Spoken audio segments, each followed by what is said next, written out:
Hello, everyone, and welcome to the podcast for today, which comes from Washwood Heath Multi-Academy Trust, and it's the contribution to the Birmingham Education Partnership peer-to-peer review. In this podcast, I've got to say we've got a collaboration of the teaching and learning team from the Trust, as well as the executive head and head teachers. So we're just going to go around and introduce ourselves. The host for our session will be no other than Mr. Weir. Thank you, Shelby. Pete Weir here, Executive Head Teacher within the maths and of Saltley and Talcross specifically. Okay, and then moving on to our phenomenal head teacher from Saltley Academy, Mr. White. Hi there, thank you. I'll definitely try and live up to that introduction today. Nice to meet you all. No pressure.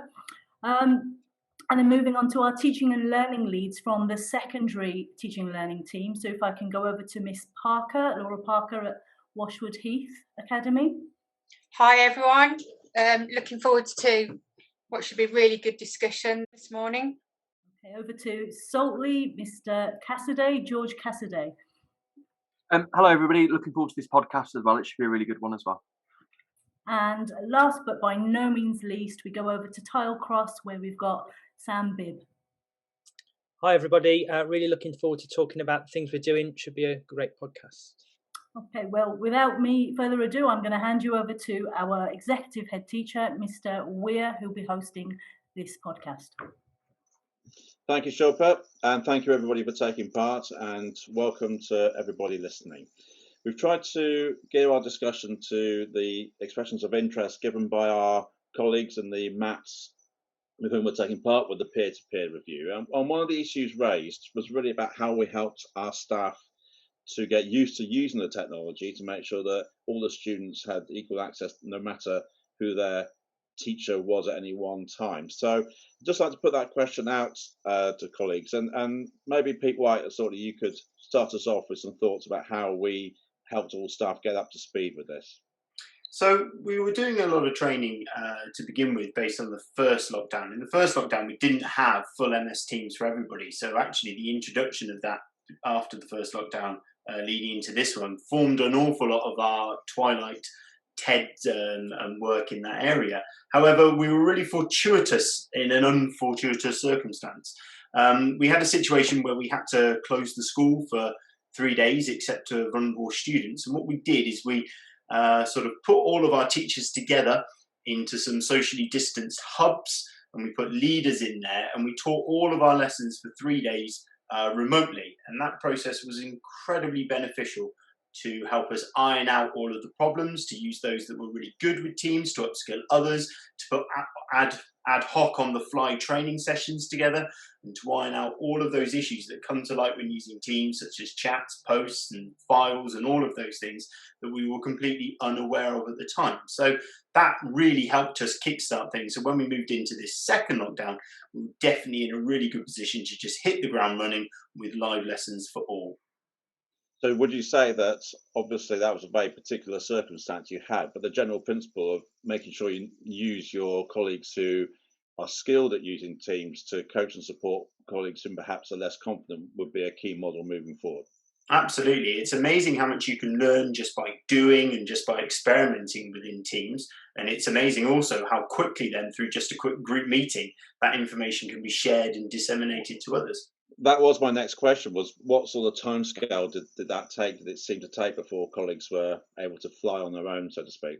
I would have said by the end of the first day, there was massive movement. And by the end of the 3 days, we were all firing. So it was a very quick turnaround, really.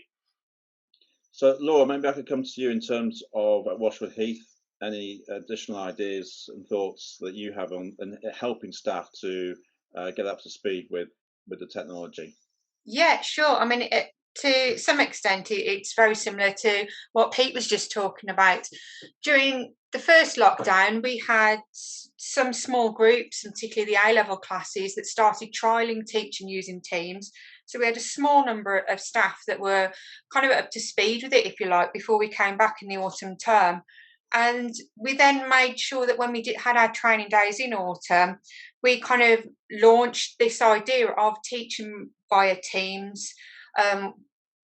Where we did it remotely via whole staff meetings, to get people thinking about that. And we then had smaller group sessions where the teaching and learning leads had CPD on that, got themselves up to speed, spent time doing some model lessons, doing some recordings, playing around with all the different features, and they then trained each of their faculties in turn.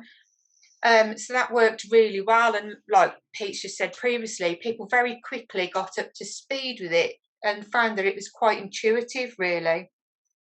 We then did recordings, sort of like video tutorials for staff so that they could go back and watch those, and we generated a number of sort of PDF user guides for things like how to download your register, how to upload a recorded lesson onto the stream, how to record a lesson using Teams, and so on.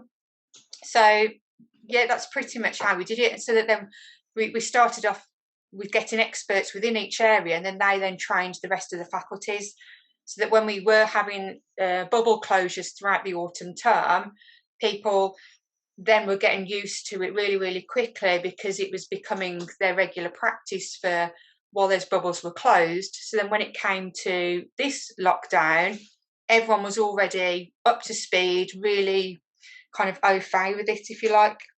Lovely, thank you. And George, I was going to come to you in a moment to ask about some of the work you've done in terms of engaging with families. But Sam, first, in terms of Tiled Cross, for demographic reasons primarily, we've looked to more recorded lessons rather than Teams lessons. So in terms of helping staff with that, was there any processes you might reflect on now that have really helped to accelerate that work? Yeah, I think bearing some similarities to the work at Saltley and Washwood, we've put a great deal of our training time over to meeting staff where they are, and the greatest training need we all had is how we engage with these new platforms, and for us it manifested itself in CPD, going through Teams, us learning on the spot, us being open to being vulnerable, that we perhaps weren't the world's leading experts in how to use Microsoft Teams, but then we went down a line of recording PowerPoints, recording some YouTube tutorials in terms of how to access different features of Teams, and just really being the supportive champions of staff in terms of facilitating their upward learning curve on Teams.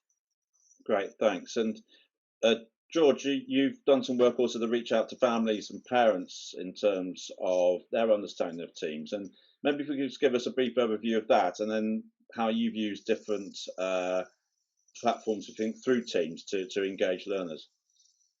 So really similar to what happened at Washwood and also at Tiled Cross as well. The big thing about engaging parents is currently our pastoral teams are making phone calls to every year group in order to ascertain how far and how much the students are actually completing work on Teams in terms of the assignments, and also how many live lessons they're attending.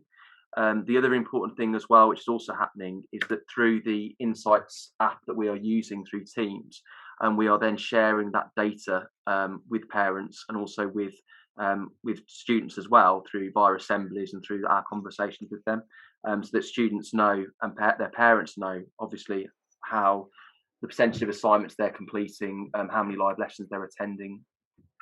Areas like that really is the key. Sure, some of our colleagues might be interested, George, to know about that Insights app. Do you want to just give us a bit more detail on how that's accessed and how it works? Yeah, the Insights app, how it works then is what you have to do is it's a feature within Teams that staff would have to download for each of their individual classes.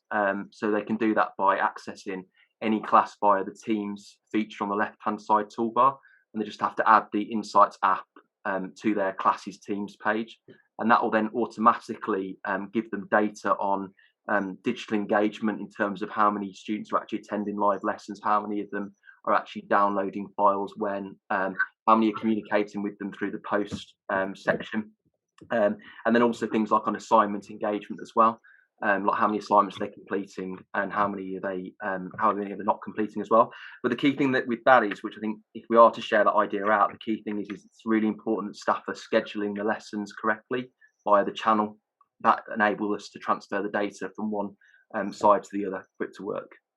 Thanks, George. Do you want to just go through and we'll go from you via Sam back to Laura, if you don't mind, in terms of other apps that you've used to engage learners and how they've been embedded into the Teams platform, as using Teams as the basis for learning. So during the autumn term, we did some feedback in faculties to find out how was Teams going, what were the sort of areas of concern and the barriers for that, and a lot of faculty areas were saying that the students are logging on and attending live lessons, but we're a little bit concerned about the engagement of the students within the lesson, and were they just logging on and sitting there and doing something else or not really paying attention. And teachers were finding it difficult to gauge the learning and the progress within the lessons. So we took away from that. We did some research, tried out some of these different apps and did some CPD on it. And now we've got a whole host of different apps that teachers are using within the Teams lessons in order to increase the engagement and to check for understanding. So we've got things like Kahoot and Socrative and MS Polls to sort of do multiple choice mini quizzes within the lesson, which then gives the teacher instant feedback to show what the students have taken away, to check if there's any misconceptions. And then the use of sort of like the whiteboard, sharing the whiteboard screen within Teams, so then students can collaborate on that. And then there's also things like Padlet, so where you can collaborate on sort of like model answers and things like that. And we've got different departments have used like carousel learning as well, actually within the lessons. And the feedback from staff is that actually they're seeing a greater engagement within the lessons. Students contributing, so that we're seeing greater engagement. And then when students are completing the work following the lessons, there are fewer misconceptions coming out in the work. Great, thank you.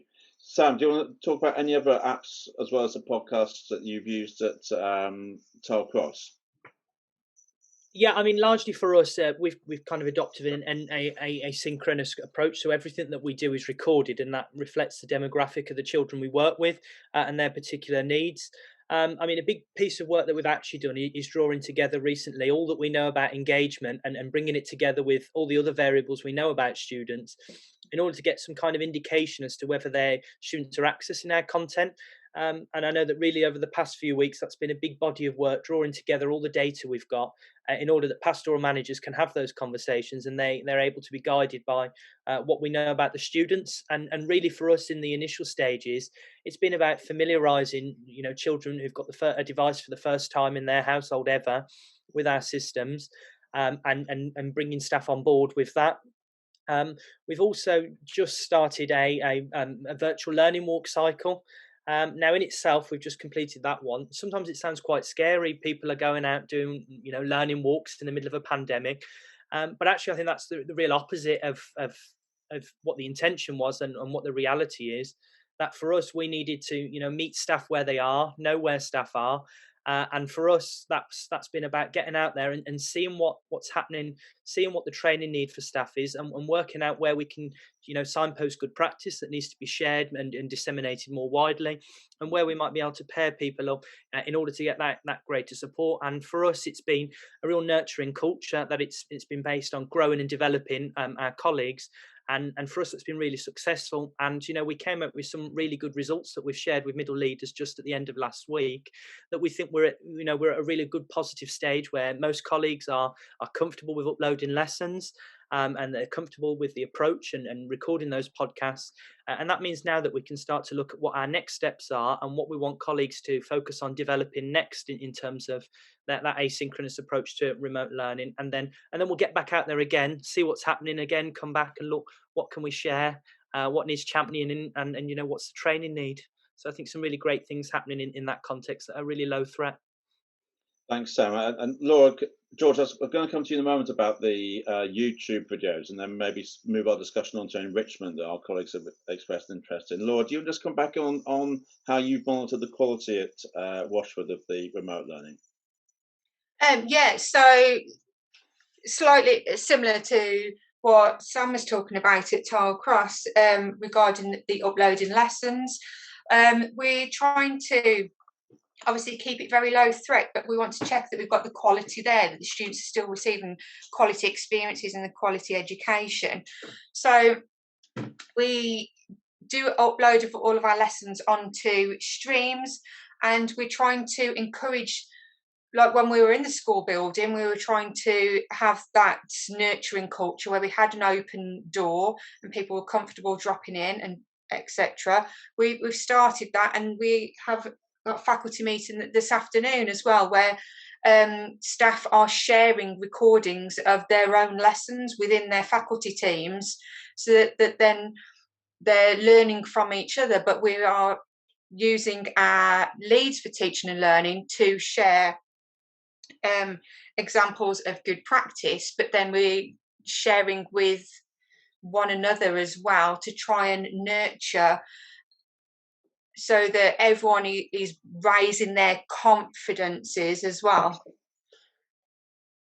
Great, that's great. So it's a really open culture there of people sharing and being open about what they're doing and overcoming the challenges. And George, I know many lessons at Saltley are on YouTube, on the YouTube channel. So I think we've had an expression of interest in terms from our colleagues via BEP of how that's looking. So I was wondering if you could maybe talk about that, and then maybe Pete, you could talk about how the arts and enrichment have benefited from that approach. So I think, like the other schools, really, we've used our YouTube account to promote the importance of remote learning, but also to use it as another platform for us to deliver remote learning to our students. So on our school YouTube account, we've got, for example, some series of lessons. For example, there's a series of Spanish lessons that are available for both students, but also their parents, anybody in the community that wants to learn Spanish as well, which is fantastic. We've also put together, to assist in engaging with our parents and our students, 6 episodes of how to use Teams and the different features of it, which we've then shared across the mats, who are then able to then use those videos as well for what they want to do as well, which is really, really useful. And also through the YouTube account, we've also used the daily updates as a way to remind key important things that we need to cover throughout the school calendar and the academic year as well. So it's been useful actually to find another way to actually keep in contact with pupils and actually deliver that vital remote learning that we need to carry on doing, really. Great. If I can jump in on that, Pete. For me, Yeah, YouTube is a hugely powerful platform that really complements MS Teams. YouTube is by far the most accessible platform, virtual platform that exists. You can get it on a smartphone, TV, tablet, computer, you can get it anywhere at all. And the really interesting bit about using the YouTube Live feature, which if anybody's interested, all you need to do is just pair up something. So right now, we're using Zoom to record this podcast with many people in different locations. All you need to do is pair up a Zoom paid for account, so it's the one that you have to pay the £11 a month for, with your YouTube account, and with a little bit of a jiggery pokery, you can stream live. So you can stream all those lessons that you're doing onto MS Teams live into YouTube should you want. And the really interesting part about that is then that they're buffered, they're then recorded, they're there for their ever. So they were live, but also a child joining at say 9:10 for a 9 o'clock lesson can watch from the beginning.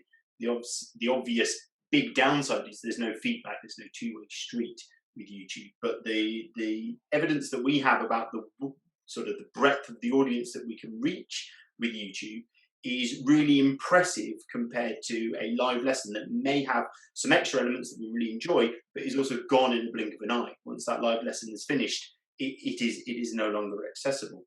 And of course, the students who are operating where perhaps more than one young person needs a device that they're using in their household, the fact that it's recorded is a major bonus, which in a sense, would you say that brings the benefits of the sort of the pre-recorded version and the live version together almost?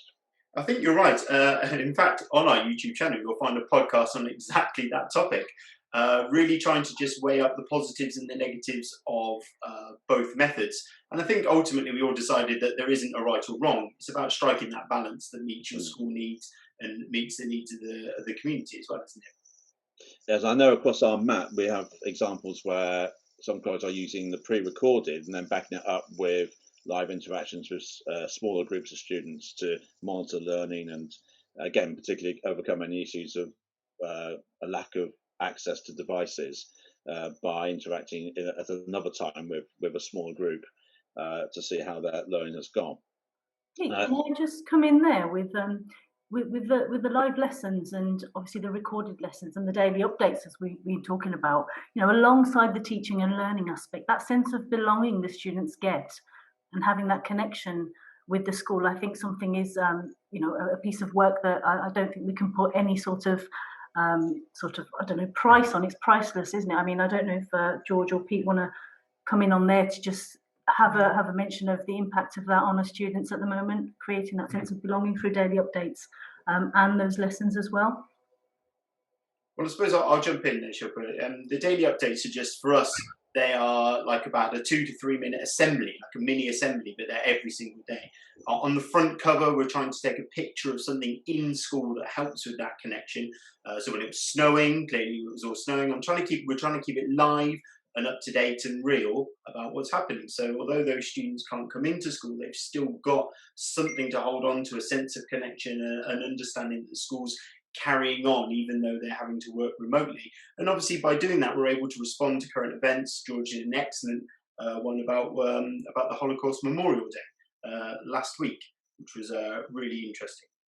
Thank you. So in terms of enrichment, which is one of the questions we were asked by our colleagues via BEC, Laura, if you want to talk about maybe some of the work's been done at Washford there, and Sam, I know there's been a lot of PE activity through both lockdowns at Tile Cross. So maybe we come to Laura first and then to Sam on this subject. Yeah, hi.